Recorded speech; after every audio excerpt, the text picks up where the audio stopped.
Hello guys, আমি রিয়া চলে এসেছি নতুন একটা ব্লগ তোমাদের সাথে শেয়ার করতে। আজকের হবে লোটে মাছের টপকা। তো ফার্স্টে লোটে মাছটা যথারীতি নুন, হলুদ, আদা পেস্ট দিয়ে লেবুর রস দিয়ে ভালো করে মেখে ম্যারিনেট করে রাখা হয়ে গেছে। তারপর তেলটা গরম করতে দেওয়া হয়েছে। তেলটা এবারে মানে একটু ভালো করে একটু গরম করে নেওয়া হবে, সেটা তোমরা এতদিনে বুঝে গেছো। আর তোমরা তো সবাই রান্না জানো। তো এই যে তেলটা একটু ফুটবে, তার উপর হচ্ছে একটু পাঁচ ফোড়ন দিয়ে দেওয়া হবে। পাঁচ ফোড়ন কিন্তু দিতেই হবে। একটু পাঁচ ফোড়ন দিয়ে দেওয়া হলো, আর একটু দিয়ে দেওয়া হলো এলাচ, দারুচিনি আর লবঙ্গ, ওটা দিয়ে দেওয়া হলো। তারপরে দিয়ে দেওয়া হলো একটু তেজপাতা। তেজপাতা তেজ আছে, জানো তো তোমরা। তারপরে দিয়ে দেওয়া হলো পেঁয়াজ। পেঁয়াজটা দিতে কিন্তু ভুলো না, পেঁয়াজ সব জায়গায় দেওয়া যায়। পেঁয়াজ দিয়ে ভালো করে কী করতে হবে বলতো, নেড়ে চেড়ে নেড়ে চেড়ে নেড়ে চেড়ে নেড়ে চেড়ে রান্না করতাম। ঠিক ধরেছো বন্ধুরা, ভালো করে পেঁয়াজটা কী করতে হবে, এবারে লাল লাল লাল লাল করে নাড়তে হবে। ভালো করে নেড়ে চেড়ে নেড়ে চেড়ে নেড়ে চেড়ে রান্না করতে হবে। পেঁয়াজটা এই যে লাল লাল লাল লাল যখন হয়ে যাবে না, তখন আর বাদবাকি মশলাগুলো দিয়ে দিতে হবে। পেঁয়াজটা আস্তে আস্তে এই যে নেড়ে চেড়ে রান্না করে লাল লাল হয়ে যাচ্ছে। এই যে দেখো দেখো দেখো, কই গো তোমরা সব কোথায়, দেখো। তারপরে দিয়ে দেওয়া হলো এটা একটু আদা পেস্ট। ঠিক আছে। তারপরে দিয়ে দেওয়া হবে একটু হলুদের গুঁড়ো, পরিমাণ মতো দেবে কিন্তু, বেশি দিলে হলুদ গন্ধ বেরবে।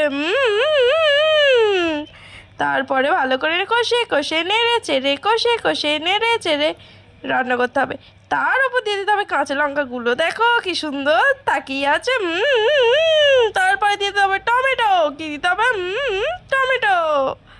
তারপরে কি দেবো, নেড়ে চেড়ে কষে কষে নেড়ে চেড়ে কষে কষে রান্না করতে হবে। দেখো এখানেই তো জিভে জল চলে এলো। এরপরে দিয়ে দেবো আলু।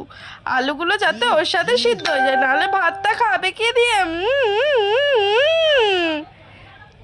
তারপর আলুটা দিয়ে ভালো করে কষে কষে ঢাকা দিয়ে দিতে হবে। এই দেখো আলুর সাথে সব সিদ্ধ হয়ে তেল ছেড়ে দিয়েছে গো।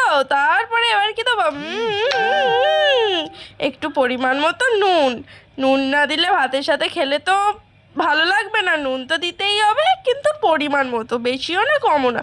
তারপরে সেই কাশ্মীরি লঙ্কা গুঁড়োর রঙটা তো দেখতে হবে নাকি, লাল টুকটুকে না করলে খেতে কি মজা লাগে। তারপরে নেড়ে চেড়ে কষে কষে নেড়ে চেড়ে রান্না করতে হবে, তাই নয় কি। ভালো করে নেড়ে চেড়ে কষে কষে তারপরে ভালো করে রান্না করে নিতে হবে। ঠিক আছে। এরপরে দিয়ে দেবো ওই ম্যারিনেট করা মাছগুলো। লোটে মাছ দেখো কি লোভনীয়, একদম টাটকা মাছ ছিল জানো তো, খেতেও দারুণ ছিল। আমার এখনও মাছগুলো দেখে জিভে জল চলে আসছে। আমার লোটে মাছ খেতে এত ভালো লাগে। বেশিরভাগ মানুষের লোটে মাছ প্রিয়। তোমাদের কাদের কোন মাছ প্রিয় জানাবে, কিন্তু জানাতে ভুলবে না। তারপরে কষে কষে নেড়ে চেড়ে কষে কষে রান্না করতে হবে। ঠিক আছে। তারপরে কি করতে হবে তো, ঢাকা দিতে হবে। তারপরে ঢাকাটা খুলে দেখো তেল ছেড়ে দিয়েছে, কি সুন্দর হয়ে গেছে দেখতে, কি লোভনীয় লাগছে না, বলো বলো বলো।